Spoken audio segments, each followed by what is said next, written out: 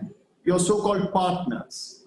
You're using think tanks in Afghanistan as fronts to funnel money to Baloch terrorists in Pakistan, to issue visas to Baloch terrorists, separatists to go to India and get treatment. We all know Afghanistan has gone through a very difficult time. They don't have control over their full territory sometimes. You are taking advantage of that weakness and creating terror groups, funding terror groups, and using formal channels. The BNA commander who orchestrated the Chinese consulate attack, third country consulate, mind you, in Karachi, Aslam Achu, was in touch with his raw handlers. Again treated in New Delhi afterwards. The Gwadar Pearl Continental Hotel in Pakistan, the raw handlers in contact as the attack was going on.